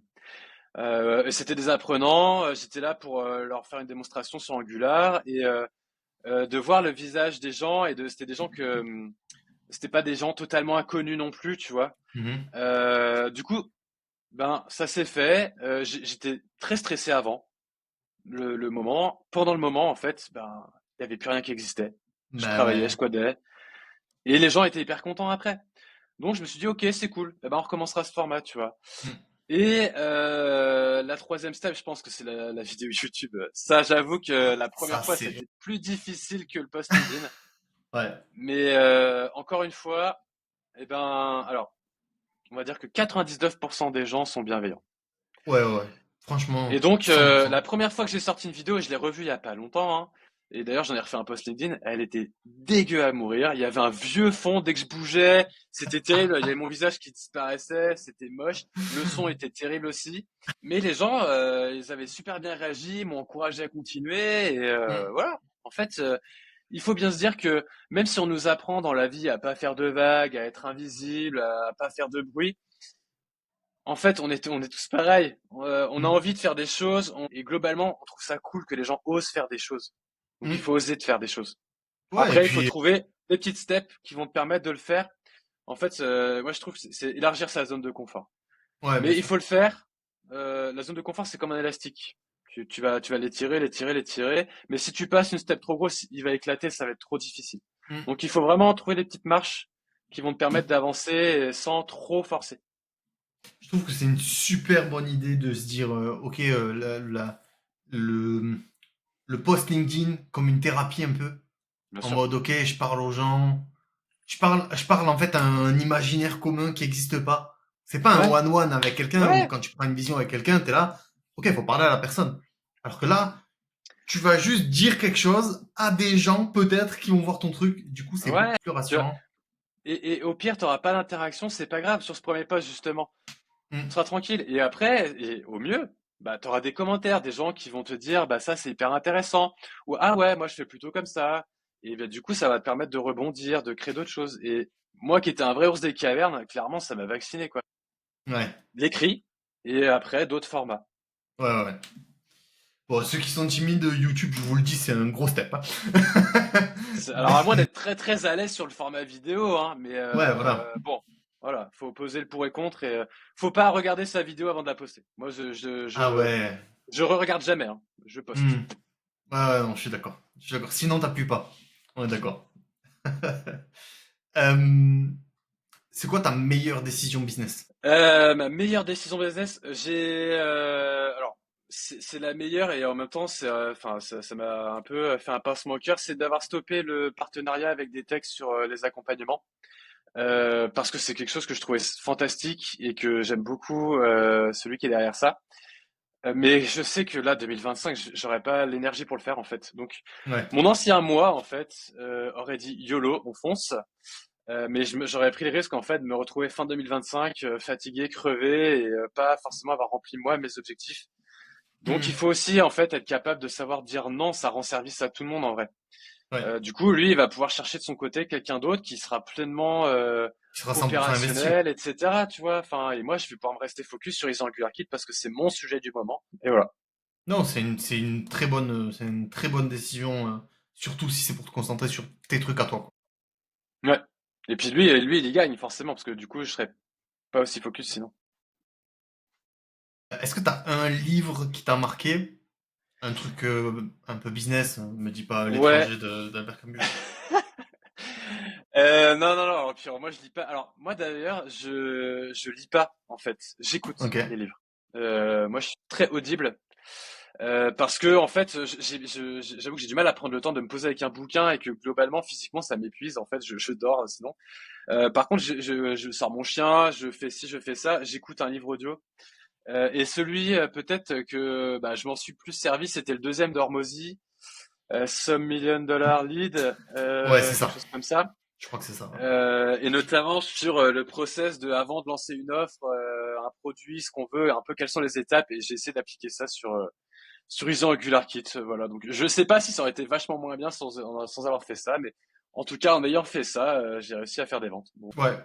Non, c'est un très bon bouquin. Honnêtement, je le conseille à n'importe qui. Ah ouais, moi je Euh, trouve ça génial. Il est très fin. c'est masterclass. Les deux, c'est masterclass. Vraiment de A à Z. Rien à dire. Bon, mais trop bien. Et sûrement une des dernières questions. T'as une routine matinale? Ouais. Alors moi j'ai deux jeunes enfants, les routines matinales, yoga à 5 heures, tout ça, on oublie. Mhm. Après peut-être qu'il y a des gens très bien qui y arrivent, hein. Moi j'ai pas trouvé le hack.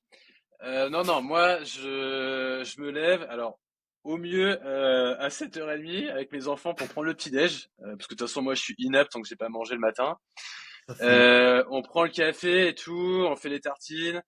Après, je les prépare pour aller à l'école, sac à dos, machin. Je les dépose, nounou, école, et YOLO, on part taffer, plein de balles.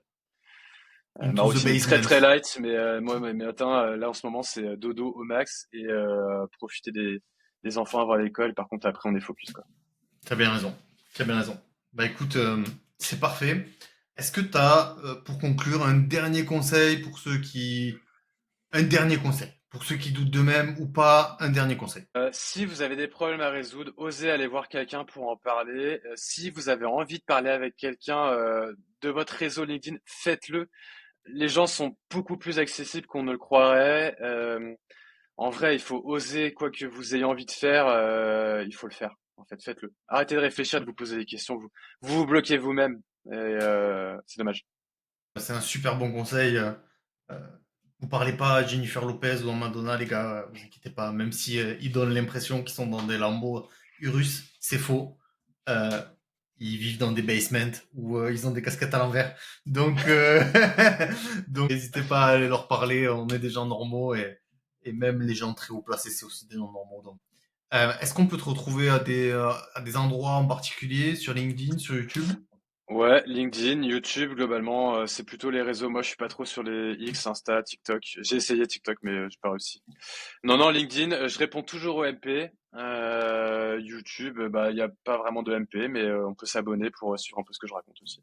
Abonnez-vous à sa chaîne. De toute façon, il y aura tous les liens dans la description. Euh, Easy Angular Kit, des nouveaux modules arrivent bientôt. Ouais, le troisième module sur comment se passer d'un back-end et du coup faire le lien après quand il est opérationnel pour que ce soit la transition la plus douce possible. C'est un cas que je vois souvent en entreprise. Et le quatrième, ce sera sur la partie test parce que je vois qu'il y a un énorme sujet autour de ça. Il y a des gens très intéressés, donc ce sera le quatrième. Le module 3 qui va mettre les devs back-end au chômage. Eh ben super. Je Non, cherchais mais ils auront un. le droit. Alors non, parce qu'on les aime quand même, mais ils auront le droit de prendre des vacances. Ils auront le droit de prendre des vacances du coup. Ils seront pas Ok, indispensables tout le temps. ok. Ce sera le titre de la vidéo, sachez-le, les devs back-end au chômage. Gaëtan Rodin, Gaëtan Rodin l'a dit. Bon, bah super. En tout cas, si vous êtes restés jusqu'ici, je vous remercie de votre écoute. Ceux qui sont sur Spotify, merci beaucoup. Ceux qui sont sur YouTube, merci beaucoup. Et puis, si vous avez si vous cherchez un accompagnement technique, vous pouvez aller voir Gaëtan sur la partie Angular. Il fait toujours de l'accompagnement. Et me concernant, vous pouvez me retrouver sur LinkedIn, sur YouTube, un petit peu sur Spotify aussi pour le podcast. Et n'hésitez pas à réserver un appel de conseil avec moi. Je peux vous aider à scaler votre business, scaler votre activité. Je vous offre 30 minutes de conseils offerts. C'est cadeau, c'est pour moi. On peut discuter de toutes vos problématiques, que ce soit de l'acquisition, du positionnement stratégique, n'importe quoi, on peut en discuter et trouver des solutions ensemble.